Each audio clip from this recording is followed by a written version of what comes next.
focused on policies and stories that really impact our rural communities.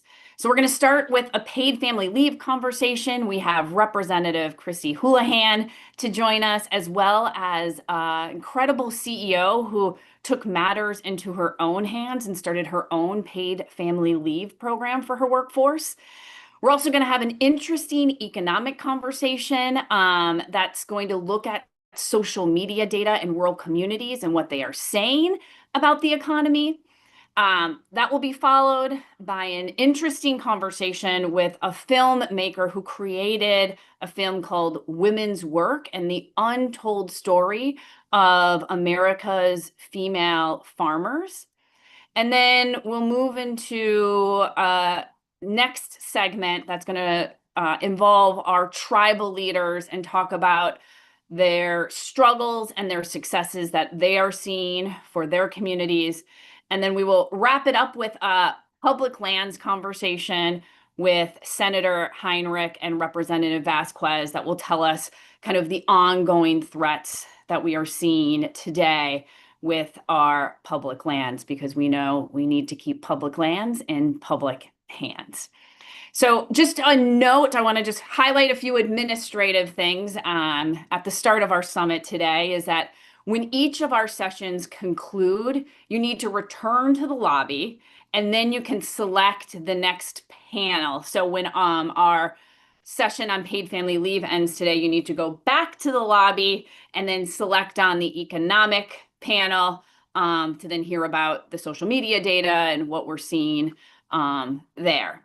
And then also just another note is that we do have a virtual expo floor, which is something that kind of you can go to at any time that highlights the partners that have been so generous in sponsoring our summit this year.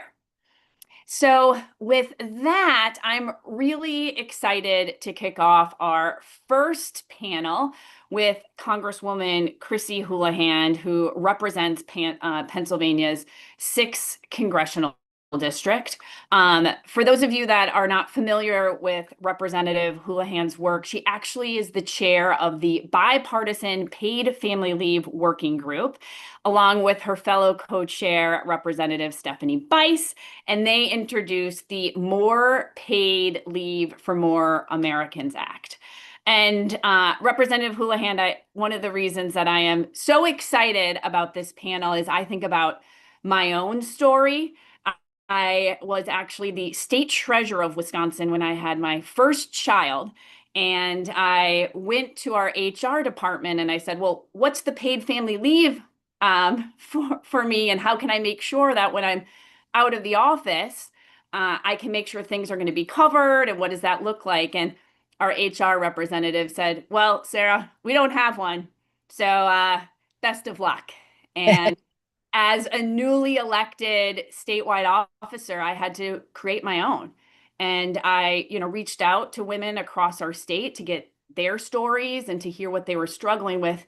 And it's real. And we are seeing this as more and more folks are in the sandwich generation and they're trying to take care of their parents on top of taking care of their kids. And we are running out of funding for our senior centers. At the same time, we're facing childcare deserts. And so paid family leave is a lifeline for so many people. And yet we are so far behind the developing world when we look at what other countries are doing and where America is and how we need to be supporting folks. So again, welcome to the World Progress Summit. And Representative Houlahan, I'll turn it over to you.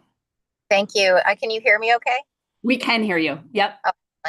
Yeah, this is something that's been ongoing for generations. As you've mentioned, the United States is woefully behind in its understanding and appreciation for the importance of paid leave of all kinds, not just for families, but also medical leave, as you mentioned, because there are always situations that are happening in families, either to, your parents, as you've mentioned, or to your children or to yourself. But we are one of only 7 nations remaining that don't have a paid leave policy of one form or another. And included there is Palau. And I mentioned that because I'm from Pennsylvania, and the only time I ever hear Palau, other than the paid family leave conversation, is when I'm online shopping and I'm pulled down the menu and it's Pennsylvania or Palau. And I think, like, why do I have to look at Palau? And that's the only other time I have to think about Palau is when we think about family leave. And so this is the very first time, though, that we have been able to put together a bipartisan group of people in the House of Representatives. The Family Medical Leave Act is now 32 or 33 years old, and it's been 32 or 33 years since we've done really anything of any substance on the federal level for family leave. And so this is our opportunity now, when I believe both sides of the aisle are saying the right things and, emphasizing the importance of family. This is one way that we can really strengthen our economy and strengthen our families all at the same time. So, Representative Houlahan, can you kind of talk to us about why you decided to start the working group, kind of the steps that went into doing that? I mean, when I look at Congress, I just see how hyper partisan it is. And yet, at the same time, to your point, we haven't done anything with paid family leave, or we haven't done anything with paid family leave in 32 years, but let alone FMLA is not paid, Yep. right? It just guarantees people their jobs back. And folks today just can't do this work and pay their mortgage or think about childcare. And so, can you maybe talk to us about starting this working group and what it looks like day to Sure. day as you're moving through it? So, I'm older than you, and my oldest daughter is now 33, and she was born the year that FMLA was made law. I was in the military when she was born, and the leave that I was allowed was 6 weeks, and the wait list for childcare was 6 months. And so, for that reason, it has been something that's important to me, and has been important to me to make sure that we solve for that problem.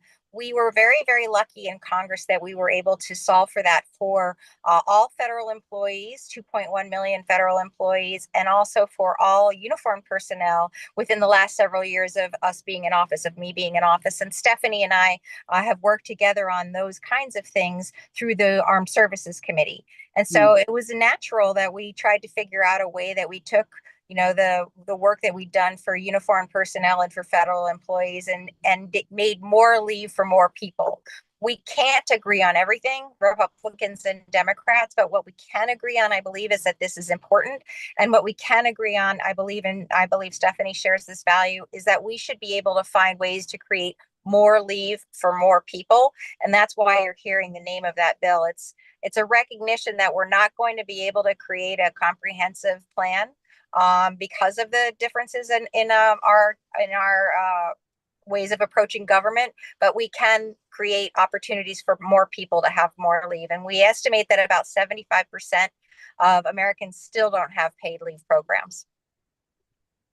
So, when we look at to your point, more paid leave for more Americans Act, can you kind of highlight what is included in that bill and how would it impact um, folks' lives across this country?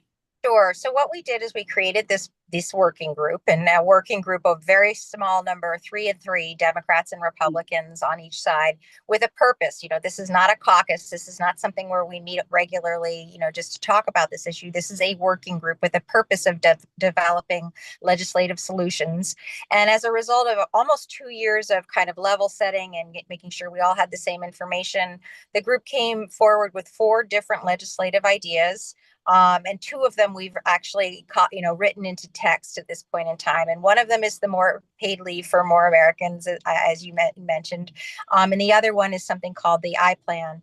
And the first one that you're talking about is, depending on how you want to phrase it, it's public-private partnerships, or it's block grants for different states to be able to create and produce their own paid leave programs, to be able to experiment with their own paid leave programs based on what other states have done. Other states have done, I'm sorry, I'm just making sure that somebody can get by me because I'm parked in a parking lot. Other states have done, about 14 states have done a lot of the heavy lifting. And we want to make sure that the states that still remain in the way, if it's possible, at all possible, that they learn from the states that have already moved forward on this, and that that were at all possible also do things within certain thresholds to make sure that at a minimum certain things are happening with paid leave. And we try to provide for flexibility for states, as an example, to do some for family or some for medical. We didn't necessarily exclude one over the other, but we wanted to make sure we were providing the seed capital, for lack of a better word for doing that. I think what's also interesting is the way that we agreed on that money, and as you can probably appreciate, there's not a lot of money that people can agree on. Is money that was actually being spent on recreation, largely golfing, on military golf courses. And kind of the idea was, hey, we can afford to allow some people to not have the government pay for their golfing, but we can use that money to start the prime the pump for people to have more paid leave in the civilian economy. That's great, Chrissy. And when you look at other states that are doing this, right, whether it's Minnesota or Colorado or California, are there things in particular that kind of jump out to you, that states that are doing this well, that other states can consider as they're thinking about block grants? Yeah.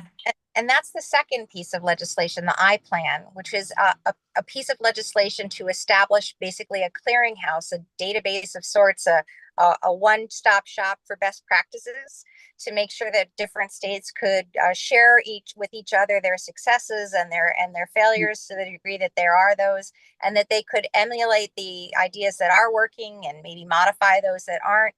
And also where there are intersections. I'm sitting here talking to you on the border of Pennsylvania and Delaware. A lot of people commute across the state lines, and my district actually abuts not only Delaware's border, but also Maryland's as well. And so we want to make sure that when we're building these plans, through the More Leave for More Americans, that we're also encouraging / requiring them to participate in the I plan as well, to make sure that they're including the ideas that have worked for other states, and that they're integrating their ideas and harmonizing their ideas with one another. Well, I think what's so exciting is the work that you are doing is kind of facilitating these ideas, because we know we're better when we work together. And I think, quite frankly, that you are doing this in a bipartisan way, because I will say, watching from afar and seeing even issues like when Representative Peterson was trying to get proxy voting for working moms, and that became a hot button issue. And we're like, we are in the 21st century, and we want to make sure that our democracy looks truly like our country. And we've got to understand that families have children, and we need to Yeah. meet them where they are. So I think what's so enlightening in this work is seeing some of these commonalities that you are finding across the aisle that people are willing to push forward on. Yeah, that was a pretty astounding part of our history. The When Brittany Peterson, Representative Peterson, was trying to do what I thought was a pretty darn reasonable thing, which was to allow not just women who had new children, but men as well, to be able to remotely vote for 6 weeks. I believe it was not, a ridiculous amount of time. And the idea that even was a political issue is a pretty telling thing about kind of where we are as a nation. And that's unfortunate, because when you talk to regular people, not people in Washington, D.C., regular people think that this is a good idea. 80% of us think that this is a no-brainer, and we're still doing this, 30 something years after the FMLA. Right. Well, and they want the representative to have a voice. I mean, it Yeah. makes total sense, and we have the tools and technology for them to be effective to do that within Yeah. reason. So, Yeah. um, so when you, because you like look ahead at kind of the agenda for your group moving forward, are there other things that you guys are considering or looking at, or what are you most hopeful about? Yes, I'm hopeful in some ways. I'm not a supporter of the bill that we just passed, the bill that passed last week in the House. But in some ways, I'm grateful that that bill has passed, because it hopefully allows us to get other things done and to stop focusing on the reconciliation process. I'm hopeful that Stephanie, Representative Bice, has been having conversations with the president and emphasizing the importance of this, and that this might be one of the things that we can now start, moving forward on now that we are less distracted by that. I don't know that that will necessarily be the case, but that's our hope collectively, hers and mine. We've expanded the size of the group as well so that it's now a little bit larger, again, bipartisanly in what's called a Noah's Ark extension, one Dem and one Republican each. And so I'm hopeful that we will be able to move forward on this. I'm also hopeful that this will give us some running room to be able to create the legislative text for the other two ideas. One of them was for a kind of a small business insurance pooling opportunity. And I want to, make sure that we can move forward on that. And so I think that there are some opportunities now to try and honestly put our money where our mouth is, because as I mentioned, kind of both parties saying the same things. One of the things that a lot of people are also focused on, and you talked a little bit about that too, is childcare. She and I agreed that we would start with paid leave and specifically paid family leave, with the idea and understanding that we would expand to medical leave, that also that once we had solved for this other problem, that we would move into childcare. But as clearly, you're a mom, that the longer you are able to be home with your kids, your husband, your wife, whomever, the bigger that baby gets, and the more opportunity, the less pressure on the childcare system as well. So you're not necessarily introducing your child to childcare at 6 weeks, maybe you're at 6 months instead. And that's helping ease the affordability of childcare. It's also helping ease access to childcare, because that's a higher, childcare provider to infant ratio. And we know we have a problem with making sure we have enough people in the childcare industry as well. Yeah. Yeah. No, I remember very vividly because after I had my son, I reached out to childcare centers and they're like, put your name on a wait list. Mm-hmm. And I'm like, I can't wait a year. I need childcare today. Yeah. And I know my story is common as families across this country are. In the state of Wisconsin alone, 50% of our state at least is in a childcare desert. And so Mm-hmm. where do they go? So that's, I think, something that is front and center that we are seeing here. And I think the other piece of it that you mentioned is the work that you're doing with small business pools. Something that I'm sure you have heard, I know that I have heard in traveling the state, is this kind of false perception that paid family leave actually is an expense on their balance sheet, when in fact, when you look at the research, whether it is in programs that have been longer running, like California, that it's because you're keeping your employees, you're actually saving money, and they are seeing really significant outcomes. So maybe was that something that you're hearing, and Yeah. what are some ways that you guys are kind of helping to let people know the benefit, and it's not actually a liability to these businesses as far as costs are concerned? It is something I talk a lot about. I also myself, I was an entrepreneur when I had my second child, and I consider myself to be an entrepreneur. And having grown businesses from being very small, like in the fewer than 10 employees, to very big, more than a couple hundred employees, I know how hard it is to be a business person and to be that person who is trying to figure out, can I afford my business afford something like paid leave? And I can tell you emphatically, both with my own experience, personal experience, and also with a lot of data, as you've mentioned, research that demonstrates that when you do the right thing for your community, your employees, you will end up benefiting. It will end up making you a better company and a more profitable company in the long run when you do those kinds of things. For all the reasons you're talking about, you won't have to replace and retrain people. You will attract better caliber of people because they value the kinds of benefits that you're providing. And as I started the company that I am referring to, I had already had my two children and didn't plan to have any more. They were 3 and 1, but I wanted to make sure that I was creating an environment like the one I would have liked to have seen. And so for that very reason, we did have a very robust paid medical and family leave program, and a lot of other really great benefits too. And I very much believe that that's part of the reason that company was successful, is it attracted a kind of person that was incredibly loyal and that was willing to stay through all of the growth that we experienced. Yeah, and it to your point, they are sticking with you and you're growing together because they know they see that companies or small businesses are also investing in their employees.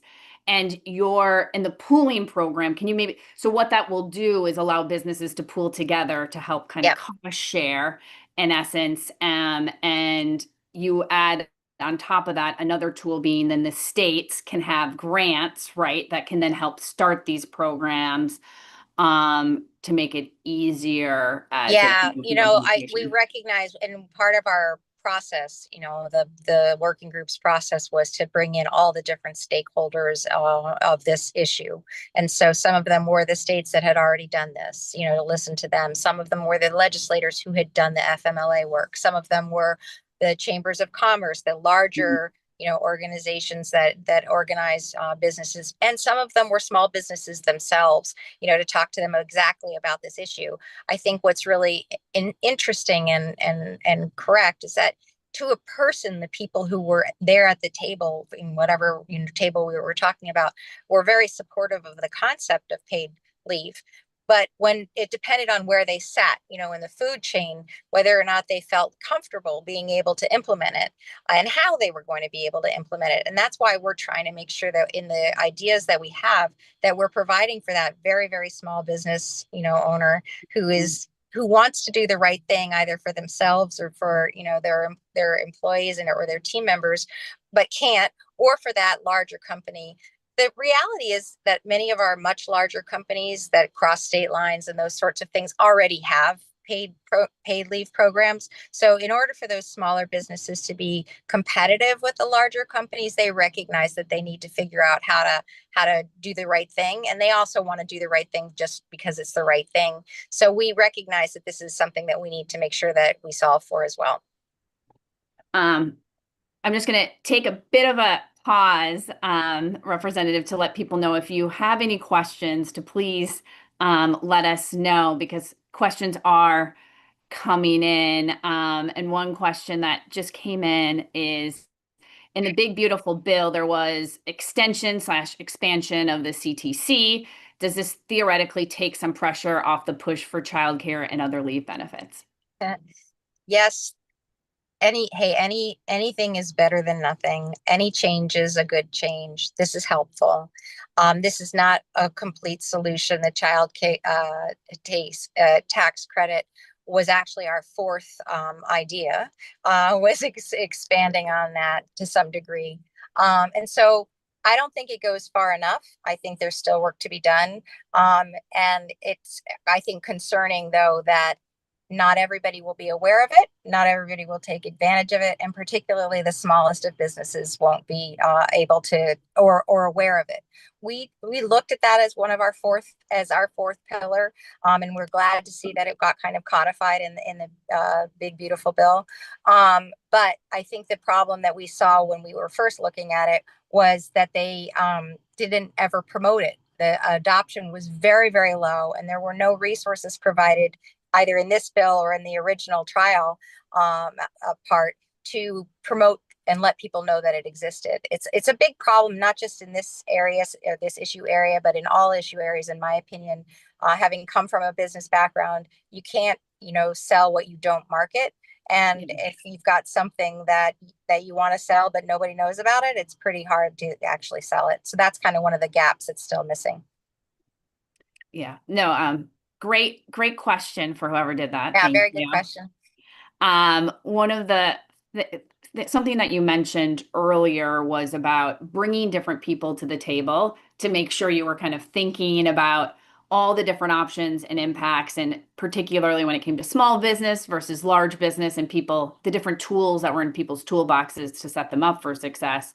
Did you see any differences with folks that you were talking to, or as you were kind of figuring out putting together these opportunities between large kind of urban communities and rural communities and how that would work? And I mean, were those any kind of characteristics there that I were think taken into that consideration? Yeah, I think that rural and urban communities have a lot in common in a lot of issues. And I think that we this is not an exception.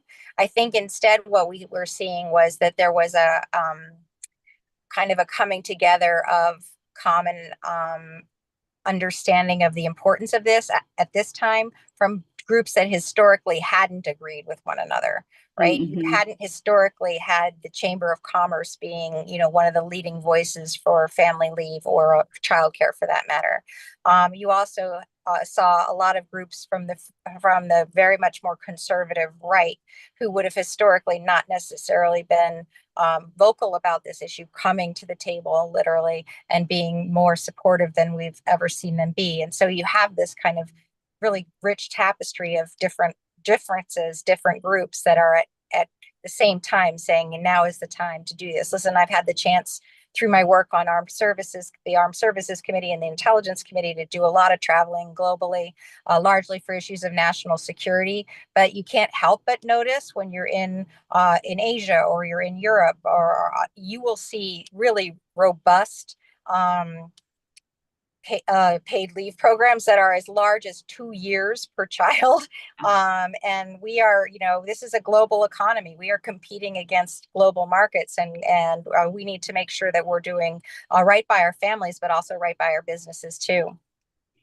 Well, it's a really good point, and I know something that I have talked to businesses about is the competitive advantage that it puts people at. And even when you think about states, I mean, Wisconsin, as an example, is surrounded by Minnesota and Illinois, who have paid family leave programs, and companies are competing with retaining employees so they don't cross the border. And so, how do we make sure that we're actually providing a paid family leave program, knowing too that it's not just competing within states. To your point, you're competing across the entire world. When you Yep. look at our Scandinavian countries who have what, like 2 plus 5. I mean, they have a lot of time that they can take over a 7 year period, depending on the country. It's Um, quite remarkable. Yeah. And, I think that we also need to recognize that our own birth rate is declining too. So if we want to have a robust economy where,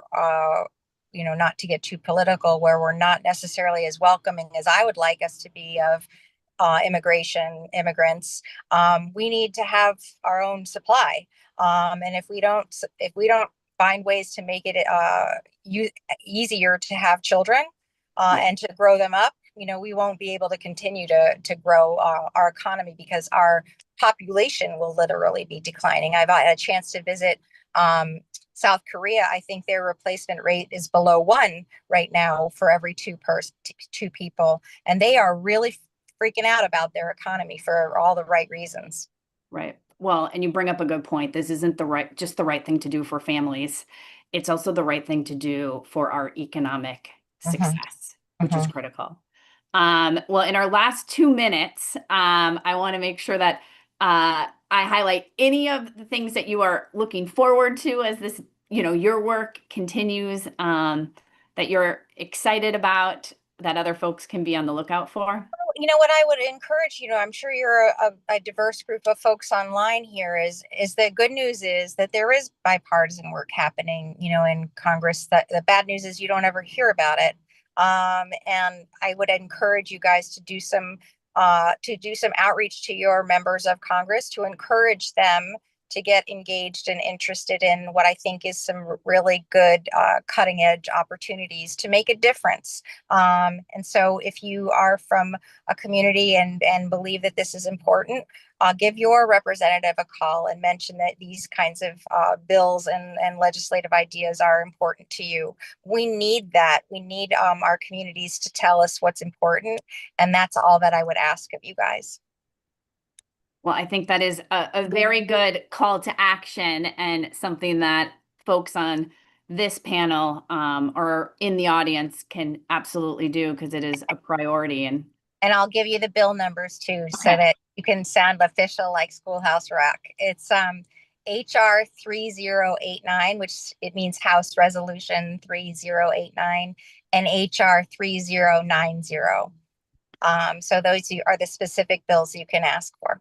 Okay, and I will make sure that our administrative team is putting this in the chat. So after this, you guys can write it down and call your representatives to encourage them to bring these bills forward. Yep. Well, thank you, Representative Houlahan. It was so great to hear all the important work that you're doing. And I think as we look to Washington, knowing that there is a bipartisan group that is valuing paid family medical leave and the important success that it will bring. So thank We you so can't much. wait another 30 years. I just had my first grandchild. She's not even one yet. We need you guys to ask us to make this happen. And thank you Yes, very much. and to your point, we can't keep waiting for other countries to keep beating us. I Yeah. mean, we are Yeah. behind the eight ball significantly on this. Yeah. So Yeah. enough is enough. Yeah. Exactly. Exactly. Okay. Well, thank you for having me. Yes, thank you. Appreciate it and keep up the good work. Thank you. All right. Well, we're moving on to the second part of our panel today, which is a different perspective. So we had the legislative perspective from Representative Houlahan, who was talking about bills and the legislation that is working to move it forward. The next person that we have is a very impressive business owner that was like, you know what? I'm sick of waiting for whether it is their state of West Virginia or the federal government to provide paid family leave. I understand the importance of it to my workforce. So, you know what? As the CEO of my company, I'm going to just do this. And so I am really excited to introduce Carlene, who runs, and I want to make sure, Carlene, I get this right. She is the CEO of 84 Agency. And so what her work is bringing high quality media and communication strategy and creative solutions to nonprofits in West Virginia, a country that, or a state that does not have paid family leave. And so, Carlene, thank you for joining us today. I think one of the things that Representative Houlahan and I were talking about a little bit earlier is a lot of, depending on the size of these companies, people will say to me, Sarah, I think that paid family leave is great. And quite frankly, I know how important it is because I'm competing with other companies that are trying to, take employees away. But I just don't think that this is something that I can afford, as an example, or I don't think I have necessarily the resources or the HR team to do this. So can you maybe talk to us about your story and how you did this and just took the bull by the horns and said enough is enough and I'm going to start this for my employees? Sure. Yes. Thank you for having me on. Paid family leave and paid medical leave as well is really important to my company. When we co-founded 84 Agency, I co-founded it with my wife back in 2012. We started it up in Charleston, West Virginia, and we serve exclusively nonprofits in Appalachia. So we're a values-based communications firm, which meant to us that our policies for our employees should also be aligned with our values. And that meant making sure that they felt like they could take their whole person into work with them and their goals as individuals with their families, the challenges they face as individuals with healthcare, caring for older parents even. These are real things that impact employees and then therefore impact our small business directly. So what we decided to do when we started hiring, we maintain a staff of about 8 to 10 people full time. We made policies that allowed 8 weeks of paid leave, that we pay 100% of the salary while that employee is either out on maternity leave or caring for a loved one or themselves during a medical crisis. And it is a really important policy. It has attracted a lot of talent. I think Representative Houlahan got it right exactly. We might be in West Virginia, but we're competing for employees at the global level. We do contract work with a number of individuals who are out of state and sometimes out of country because remote work is a real reality for us. A lot of our full-time staffers are here in Charleston because we really believe in employing people here in West Virginia and growing the economy here. But having that flexibility, we do have a couple of employees who are in Tennessee and in Austin, Texas. And so these policies stretch beyond West Virginia and they attract people that I know I can count on their talent. They can count on me as their employer to care for them when they are facing a challenge. But this is not without costs. When we started hiring in 2019, we implemented the policy, and since then we've had 6 utilizations of it, and it has cost my company on average about $21,000 a year. So it is expensive because not only are you paying that employee who needs that time to care for themselves or their family, you also have to pay for the people to come in and cover for them.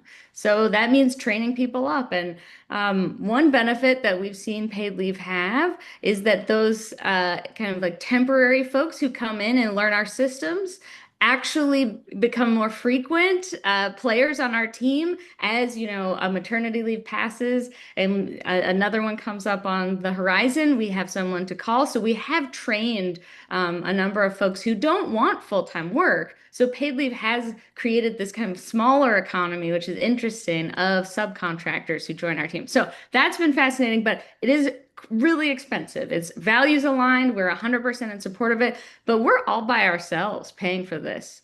People ask me, how do you afford it? You're such a small business. I say, well, we make less money. Okay. Well, and I guess, Carlene, I want to pause on the cost piece of it, and I want to maybe Okay. just have you to let the audience know about can you tell us about when you started your company, the size, Sure. to just put it in perspective, because I think when we talk about paid family leave, people are like, are you talking about me as a micro business owner? Are you talking Yeah, about, the larger corporations or mid-sized business? So can you maybe help level sure. set when you look at a little bit more about 84 Agency? 84 Agency, yeah, we started in 2012 and it was just a team of 2, me and my wife. So we were very, very small micro business. And when we started hiring, our revenue is now anywhere between 1 million and 1.5 million. So we are doing really well for our region. And a lot of our employees that we've hired have been able to increase their economic standing in the community. They've bought cars, they've bought new houses since joining us. We pay above a living wage. We pay for 70% premium for healthcare. We do professional development stipends, retirement matching, all of, like I said, 84 Agency, because we do nonprofit communications, it was so important to us that we created a workforce that we would want to be a part of, my wife and I. We didn't want to create a company where there were different rules for owners and for employees. And so that was why we decided to go all in and, as you said, grab the bull by the horns and say, okay, well, what kind of workforce environment do we want to create? So it's very aligned with the types of clients we have. We work with direct services nonprofits, so people who are working to reduce hunger and food insecurity in Appalachia, people who are working on services for folks experiencing homelessness. We also work in public education, in arts. We also work in the environment. A lot of solar is happening in West Virginia, converting the economy from a coal-based extraction economy to something that's renewable. Yeah, so we span a lot of sectors as long as it's within a mission-driven organization. So those are our clients, and they care a lot about their employees. So we really share a culture of, if you're an employee of a company, you're not just there to punch a clock and fulfill a role. You are part of the culture, you're part of the community, you're lifting up the state really working here and staying in West Virginia. That's a really big part of it. So we've been in business, yeah, since 2012 and have been hiring full-time people since 2019. So it's been a wild ride to go from being just a married couple in business to being a team of 10. We grew up to 13 people just after the pandemic and have trimmed down since then. So we kind of like go with the amount of work that our client base has in the region. And yeah. So we're definitely a small business. And I think that it's unique to offer paid leave at the size that we are, which is why it attracts people to our company to look at us seriously as an employer. So, Connie, can you maybe share with us how long so you started in 2012, you started hiring people in 2019. Mhm. So, did you then at that same time decide to have a paid family leave program? And then how long kind of did it take? Did you guys internally try to develop this policy based on, your internet research, or did you hire somebody? Like maybe getting a bit more into the details, because I think a Yeah. lot of times what I hear from these micro businesses is how overwhelming that can be for them. Absolutely. And when we were thinking about, okay, what kind of environment do we want to create for our workforce, we thought about, well, we want to make sure that women feel encouraged to join this company. A lot of nonprofit work in West Virginia is done by women. It's primarily female-led work. And so the people that were naturally coming to us who wanted to participate and work in that sector were female. They are of all age ranges. So we were thinking about how do we hire those people right out of college? How do we offer people mid-career positions? And thinking about a family planning is a real concern for women in the workforce, and they want to know if they are going to commit to a company, is that company going to be there for them when they are going to start answering some pretty big questions? And so we thought about that, and luckily, because we work really closely with nonprofits, they have done a lot of work around paid leave because they are also values aligned. They also are committed to paying a living wage here in West Virginia. So we talk to our clients, really. I mean, here in a small state, they are friends as well. So we ask them, like, what kind of policies do you have? How has it worked? What are the pitfalls? Where are the gaps that people find themselves in? And so that's why we ended up, instead of doing a maternity and paternity leave policy, we did a paid family and medical leave policy because in the state as well, we've been facing the opioid epidemic for a number of years now. So individuals can have a medical crisis that really takes them out of the workforce for a time period for recovery. So we wanted to think about how to accommodate for those types of circumstances as well. And then we are also one of the oldest states in the nation. So we have, families caring for their aging parents, their folks who don't have access to in-home care services. And then the other factor that's complicating is that we are a state that faces a lot of childcare deserts. So childcare just in general is a issue outside of the paid leave matter. However, it is impacted. So once someone goes through a paid leave period for maternity leave, they are then, pose a bunch of challenges. And we try to be a creative solution oriented business for them. So we offer, flexible Fridays, predictable meetings, but also flexible workspaces, remote hybrid options, those things so that families can really, do what they need to do and get work done. So that's where we came up. We really kind of workshopped it with some of our clients who we've known for a long time and implemented it right off the bat. Our first year we hired we grew to a team of 5, and then in our second and third years went up to 13. And so that's really, it was a sharp curve. There was plenty of work to do.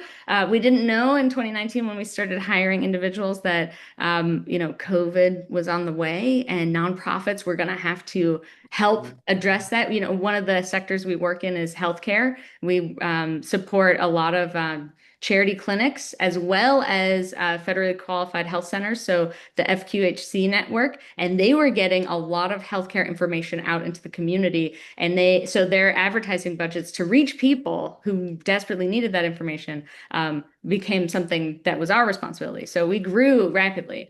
That's how I think our policies really came into play and the rubber really hit the road. So that's why, you hear me talk about the utilization and the cost because we had to immediately, understand that this is a pricey policy. It's Yeah. values aligned, but we had to plan for it. So I want to hit to utilization and then cost. So my first question about utilization is you said since you've launched the policy, you've had 6 people Mhm. um, take you up on your paid family leave program. After that first person, or maybe simultaneously it was your first or second, were there any kind of lessons learned on your end, things that you're like, we wish we would have done differently, or Mhm. changes that were brought to your attention again as a micro business implementing this for the first time? I think that we had an idea. Luckily, the first paid leave utilization was for maternity leave, which gives you a 9-month on ramp to be prepared. So out of the 6 instances, 2 individuals took it for medical problems. So Mhm. someone was caring for a father who needed in-home care that was not available, and another person was caring for a husband who experienced a workplace injury that made it impossible for him to be independent for a time period. So those things happened without any warning, and just we had to react and respond in those circumstances. However, when you are planning for maternity or paternity leave, you do have a few months to like get your things in order, and so that. Having that planning time was crucial. We identified someone in the community who knew the work, who we could train up and cover for the individual who was going to be out. At the time, I think our first policy was 12 weeks paid. Now we do 8 weeks paid and then an option of 4 weeks unpaid. And the reason Mm. for that is because the cost of the coverage at the same time as the cost of the employee became really hard for us to sustain as a small business. Mhm. We just didn't have the cash flow in the kind of simultaneous Yeah. timelines. Like we had to be suddenly paying another highly skilled worker Right. all of a sudden. So that was something that we had to negotiate. And the rest of the employees, when we moved to the 8 weeks paid, 4 weeks optional, unpaid, they understood why, and they still find the policy really valuable. We wish that we could do even more time paid, Yeah. but yeah, we just couldn't get the numbers to work back Yeah. in 2020, I think is when the first instance happened. So moving to costs, because I think that's something that a lot of people think about, and can their balance sheet actually support this? We Mhm. do know there is the 45X tax credit that Mhm. small businesses have to use kind of in with their paid family leave program. So I don't know if your company has used those. Are they beneficial? Can you kind of talk a So talk a little yeah, bit so more about we had not implemented or utilized it. We did recently learn about it, and I believe there's a 3-year window to claim that tax credit, and so we will be pursuing that. I think all but one of the utilizations would be eligible. So we're excited it? to continue to look into that. But from the math that we did, and we are in nonprofit communications and we do creative stuff. So I have an accountant and she helps me with the taxes, et cetera. But the math that we did on the back of a napkin, I think will return about 13,000 of those dollars of Mm. the $100,000 that it's cost. So while I appreciate that, it feels like a drop in the bucket when you actually look at it. And I think that, this type of policy should follow other expenses that are pretty heavy for small businesses. Things like, healthcare, things like, workforce, like, insurance, things like that, where you pay in a little bit and then you can take a benefit when you need it. There's no way to know when someone is going to plan for a family or has a medical emergency. These are kind of like things that that will invariably happen in the lives of employees, in the time that they're employed in the company. So we should be prepared and anticipate, but we can only be prepared for so many things. So thinking about it in a different way would be, I think, a better strategy. Having cost sharing more with the federal government or state or a combination of both, something where I can pitch in and others can pitch in, and then we can all have the benefit would make more sense to me. But while I appreciate the 45S tax credit strategy, it is something. I'm not going to discount it. Right. 13,000 out of 100,000 it is not an enticing strategy to get small business owners to really bite down on this. So when you look at whether it's your state government or your federal government, what could they have done to either help you set this up for success better Mhm. and or help you more as you continue to implement this program? Because I think one of the things that we know is families, this is a lifeline. It's Yeah. also key for us to be competitive, whether it is just within our own country, but quite frankly, globally. So what are some of those kind of policy Mhm. opportunities that are front of mind when you think about things that we could be doing better? Yeah, I think that making that 45S tax credit permanent was a good first step. I think that commitments like that on behalf of our governments at all levels is encouraging. Like, I don't feel as alone out there as a small business owner trying to stick to my values. I mean, when I say my values, I mean it's an investment in the community. It's to keep people in the workforce. It's all of the things that we actually share at all the different levels of government. They want us to stay in business. We want our employees to, become, more secure and to lift up the economy too. So I think, very symbolic moves like passing policy that help support me and share the burden are those are the best things to be doing for small business owners. We're really busy, so another thing is to educate us on what's available. There, Yeah. we deal with a lot of noise. We're putting out fires all day. Having 10 employees means that there are 10 people doing independent things that need oversight all the time. So, even just preparing to participate in this panel today with you, that's when I was learning about the 45S tax credit program. So I didn't know about it before then. So that means that I think some education would be good for small businesses.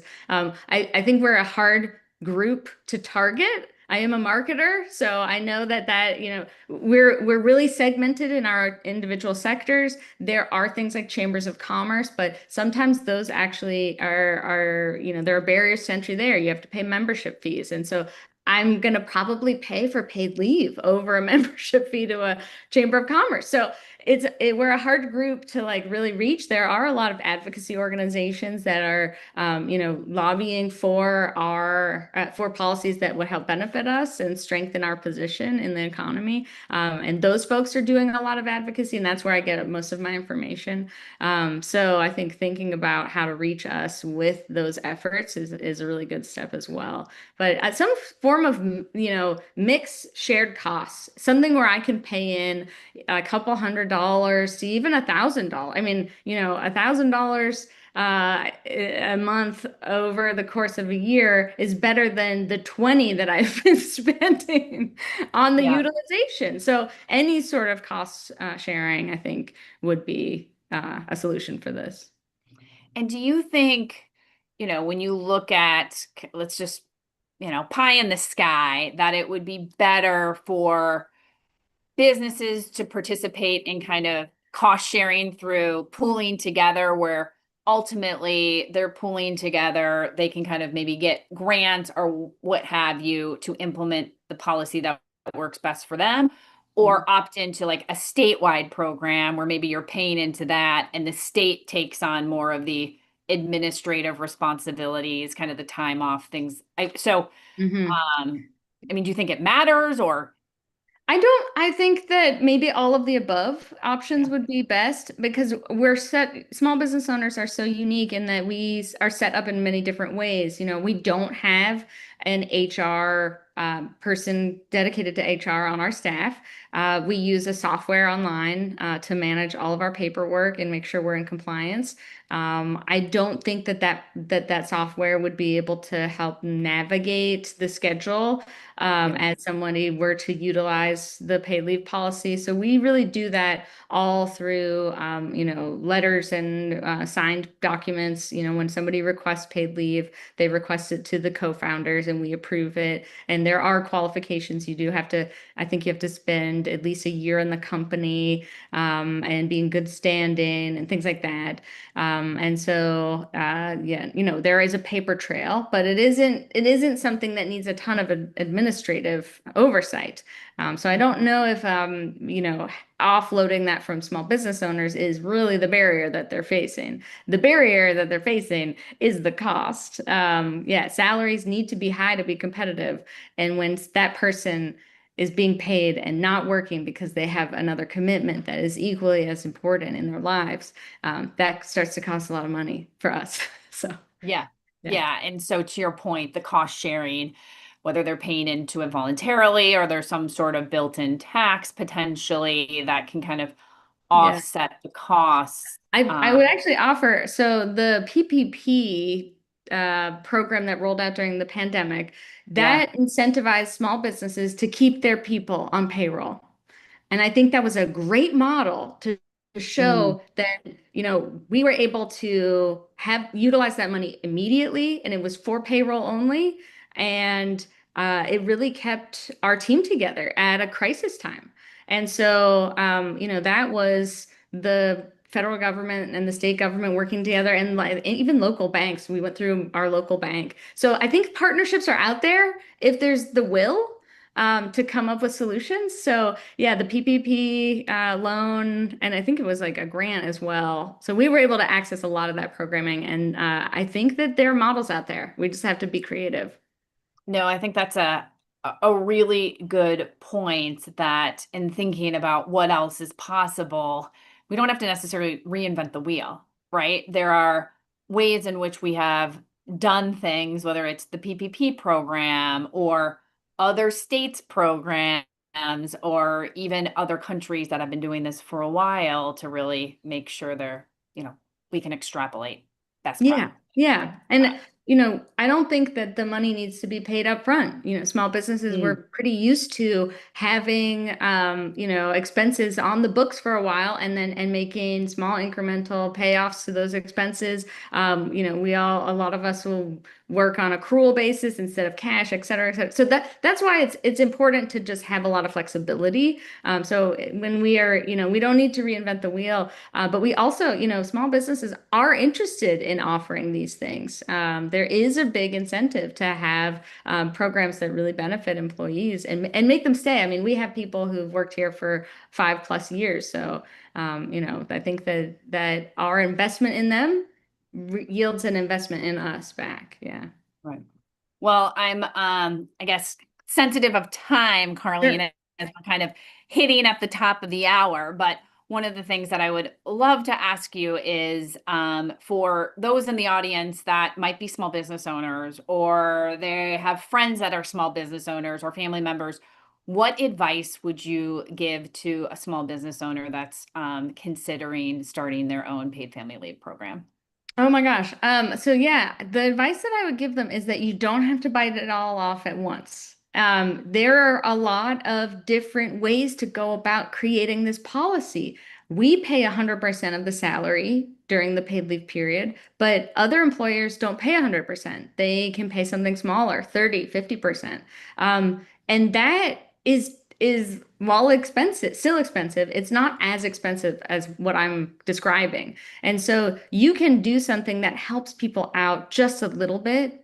And that goes a long way. So if someone is facing, say, trying to deal with an older parent and care for an older parent for a certain time period, say it's 4 weeks where there's no in-home care and there's a family crisis or something, if you can pay for a third of their paycheck while they take that time away, they'll stick with you when that crisis is over.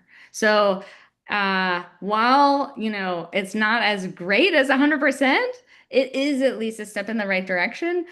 So it costs less, and then you're covering them for 4 weeks, and then everybody makes it through the crisis, and you're more whole when they come back to you, rather than having to let them go and then finding a replacement, and then wishing that you still had that wonderful employee that you love to work with. They just had that family crisis that will invariably happen to everyone if it's family planning or family crisis. It's we all have families, so yeah.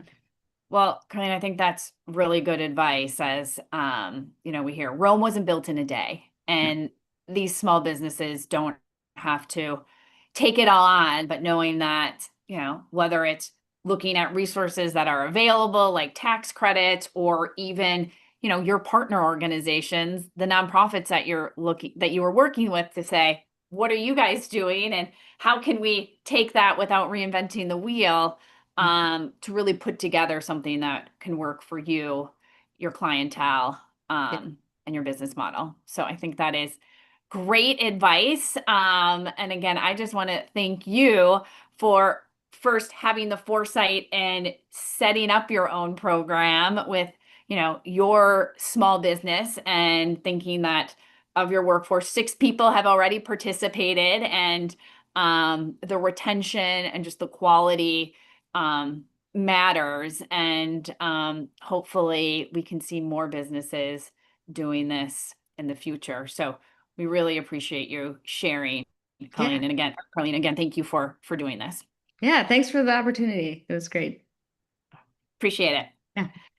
Well, that is wrapping up our paid family leave panel.